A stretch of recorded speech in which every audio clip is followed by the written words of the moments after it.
வார்த்தைக்கு உங்களை அழைத்துச் செல்வதில் மிகுந்த மகிழ்ச்சியாக இருக்கிறேன். ஒரு கிறிஸ்தவ குடும்பம் எப்படி இருக்க வேண்டும் என்பதை தெளிவாக ஆவியானவர் இந்த காலையில் நமக்கு விளக்கி காண்பிப்பாராக. கிறிஸ்தவ குடும்பம் எப்படி இருக்கும், அல்லது வேதாகமம் எதை ஒரு கிறிஸ்தவ குடும்பம் என்று அடையாளமிட்டு காண்பிக்கிறது? நாம் நம்முடைய குடும்பத்தை கிறிஸ்தவ குடும்பம் என்று அழைத்துக் கொள்வது மிகவும் இலகுவானது. ஏனென்றால் அது ஒருவேளை பிறப்பினாலே இருக்கலாம், அல்லது இடையிலே இயேசுவை சந்தித்து ஒரு சந்திப்பினாலே சாதாரண முறையாக இருக்கலாம். ஆனால் வேதாகமம் ஒரு கிறிஸ்தவ குடும்பத்தை கவனித்துக் கொள்ளுங்கள்.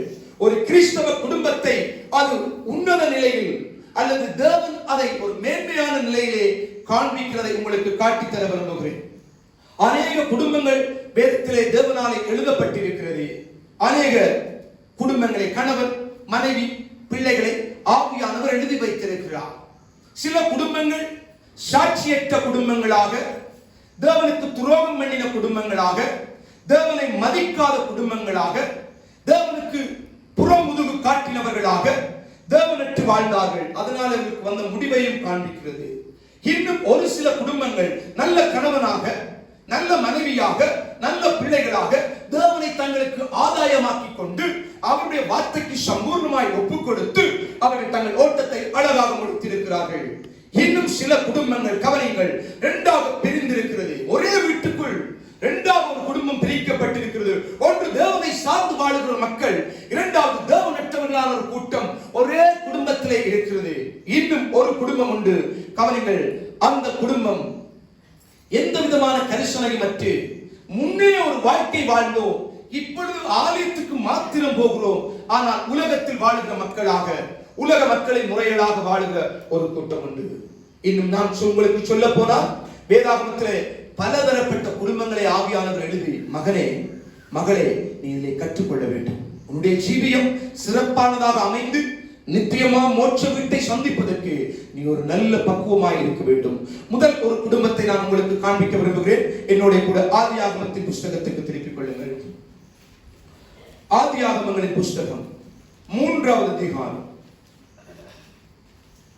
இந்த உலகத்தில் முதல் குடும்பம் என்று சொல்லப்படுவதும் அல்லது தேவனால் ஏற்படுத்தப்பட்ட ஒரு திருமணம், தேவனை அந்த திருமணத்தை செய்து வைத்த குடும்பம், அந்த குடும்பத்தினுடைய காரியத்தை உங்களுக்கு கொஞ்சம் காண்பித்து நம்முடைய வாழ்க்கையில் நாம் எதை கொள்ள வேண்டும், எதை விட்டுவிட வேண்டும் என்று அறிந்து கொள்ள முடியும். வாசித்துக் கொள்ளலாம். 3வது அதிகாரத்திலே நீங்கள் திருப்பி வாசிக்க வேண்டிய வசனம் 2வது வசனத்தை படியுங்கள். ஆதியாகமம் 3:2. ஸ்திரீ சர்ப்பத்தை பார்த்து நாங்கள் தோட்டத்தில் உள்ள விருட்சங்களின் கனிகளை புசிக்கலாம். கவனிங்க, முதல் குடும்பம் தங்களுடைய, இங்கே கவனிங்கள் என்ன, முதல் குடும்பம் தங்களுடைய வாழ்க்கையை சர்ப்பத்துக்கு வித்து போட்டவர்கள். இலகுவாய் புரிந்து கொள்ளுங்கள். ஆழமான சத்தியங்களை நீங்கள் வேதாகமத்திலே தேடி உங்களை மேதைகளாக காண்பிக்க வேண்டாம். அப்படி வேதம் நமக்கு போதிக்கவில்லை. முதல் குடும்பம் தன்னுடைய நாவுக்கு ஒரு ருசி வேண்டும். நாவடக்கம் இல்லாத ஒரு குடும்பம் தன்னுடைய வயிற்றை நிரப்புவதற்கு,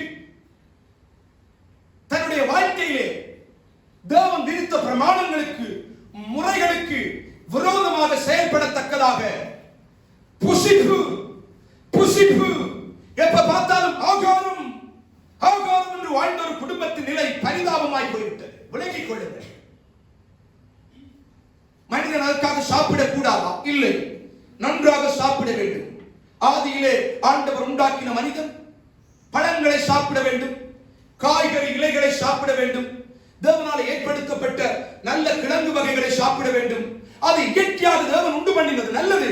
அதை சாப்பிடுகிறவர்கள் இன்றைக்கு நீண்ட ஆயுளோடு ஆரோக்கியத்தோடு இருக்கிறார்கள். மரக்கறி சாப்பிடுகிறவர்கள். ஆனால் தேவனுடைய வார்த்தைக்கு விரோதமான ஒரு காரியத்துக்கு தங்களுடைய நாவை விட்டு போட்ட கூட்டம் அல்லது குடும்பம் என்று சொல்லுவேன். கணவனும் மனைவியும் எப்பொழுது பார்த்தாலுமே நன்றாக சாப்பிட வேண்டும், நன்றாக ருசிக்க வேண்டும், நன்றாக நன்றாக நன்றாக சாப்பிடுவதற்காக வாழ்ந்த ஒரு குடும்பம் கடைசியிலே தேவனற்று போய்விட்டது. புசிப்புக்கு நல்லது, புசிப்புக்கு நல்லது, புசிப்புக்கு நல்லது, புசிப்புக்கு நல்லது. தேவன் இதை சொன்னாரை புசிக்க கூடாது என்று. அதெல்லாம் ஒரு பக்கம் இருக்கட்டு. தேவன் இப்ப பேசாம இருக்கட்டு. வாழ்க்கையிலே நாவின் ருசியை அடக்க முடியாமல், நாவின் காரியத்துக்கு பெருந்தீண்டியாக பெருந்துண்டியாக அதையே வயிறாக தன்னுடைய வாழ்க்கையாய் கொண்ட ஒரு குடும்பம் தேவனற்று போய்விட்டது. பிள்ளைகளே, நான் உங்களுக்கு தயவோடு சொல்லுகிறேன், நீங்கள் தேவ பிள்ளைகளாக ஒரு கிறிஸ்தவ குடும்பமாய் இருக்க வேண்டுமானால் உங்களுடைய இச்சைகளுக்கு நீங்கள் முற்றுப்புள்ளி வைக்க வேண்டும். இச்சை 10 கட்டளைகளில் கடைசி கட்டளை இச்சையாதிருப்பாயாக. இந்த குடும்பம் ஆண்டவர் சொன்ன வார்த்தைக்கு விரோதமாக இச்சைத்து அதை பறித்து புசித்து கணவனுக்கும் கொடுத்தான், அவனும் அதை புசித்தான். பாவம் ஒரு மனிதனோட நிற்காது. குடும்பத்துல கவனிங்க, குடும்பத்துல ஒருவனோட நிற்காது, அப்படியே தொடர்ந்து போய்கொண்டே இருக்கு. கணவனுக்கு வந்தா மனைவிக்கு போகும், மனைவிக்கு வந்தா கணவனுக்கு போகும், பெற்றோருக்கு வந்தா பிள்ளைகளுக்கு போகும், பிள்ளைகளுக்கு வந்தா பெற்றோருக்கு போகும். எப்படியாவது முழு குடும்பத்தையும் பாவம் வஞ்சனையினாலே சூழ்ந்து அது தன்னுடைய காரியமாய் அவர்களை புத்தித்து வைத்திருக்கும். நீ விலக முடியாது, நீ என்னை விட்டு அசைய முடியாது, நீ வெளியே போக முடியாது. ஏனென்றால் நீ என்னுடைய காரியத்துக்கு உடன்பட்டு இருக்கிறாய் என்று பாவம் மோதிக்கொள்ளும். ஆதாமும் ஏவாளும் இப்போ ஒரு தீர்மானத்துக்கு வருகிறார்கள். நாங்கள் இந்த காரியத்தை புசித்ததினால் அதை பாவம் என்று ஒத்துக்கொள்ளாதபடிக்கு கவனிங்கள். அதுக்கு காரணங்களும் சாட்டுகளும் சொன்னார்களே தவிர அவர்கள் ஒரு முடிவெடுத்தார்கள். அப்பா அப்பா இங்க வாங்கப்பா, நாங்க ஒன்று செய்வோம். நாங்க இனி இந்த ஆண்டவர் வருவாரை உலாவுற நேரம் மாலையில எங்களோட கதைக்க அது வேண்டாம் அப்பா. அவர் வாங்க டைம் எல்லாம் வேஸ்ட். வந்து எங்களோட குளிர்ச்சியான நேரத்துல மகளே எப்படி சுகமா இருக்கிறியா, மகனே எப்படி சுகமா இருக்கிறியா, நான் உன்னுடைய தேவன், நான் உன்னை உருவாக்கினேன் என்று சொல்லி இந்த கதையெல்லாம் வேண்டாம். இனி நாங்கள் இவரை விட்டு போயிடுவோம். தேவனை விட்டு பிரிக்கிறது பாவம். குடும்பத்தை எங்கே ஆரம்பித்தது? இச்சித்து அதை புசித்ததினாலே தேவனாலே உருவாக்கப்பட்ட ஒரு குடும்பம். உங்கள் வாழ்க்கையிலும் நீங்கள் ஒருவேளை நான் பேசிக் கொண்டிருக்கிற பொழுது இப்பொழுதே நீங்கள் நினைக்கலாம், நான் அவ்வளவுக்கு பெருந்துண்டி இல்லை, நான் இச்சிக்கிறேன், நாங்கள் சாப்பிடுறதே ஒரு கஞ்சியும் ஒரு சோறும் ஒரு பருப்பும் ஒரு சாதாரண சாப்பாடு, அப்படி என்றால் நான் இதுக்கு உடன்பட மாட்டேன், எனக்கு இது பொருந்தாது என்று இல்லை.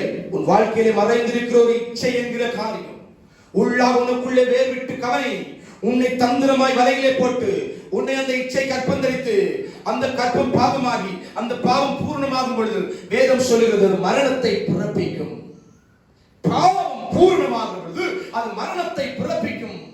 நீ இந்த கனியை புசிக்கும் நாளில் சாகவே சாவீர்கள் என்று சொன்ன ஆண்டவருடைய வார்த்தையை மீறி ஆதாமும் ஏவாளும் புசித்த பொழுது அவர்கள் சரீர பிரகாரமாக மரிக்கவில்லை. அவர்கள் உள்ளான தொடர்பிலே கவனிங்கள், தேவனோடு உள்ள அந்த தொடர்பிலே அவர்கள் உடனடியாகவே மரித்து விட்டார். இன்றைக்கும் ஆராதனைக்கு வந்திருக்கிற பிள்ளைகளே, சபையில் கூடியிருக்கிற பிள்ளைகளே, ஆண்டவரோடு தொடர்பு எப்படி இருக்கிறது?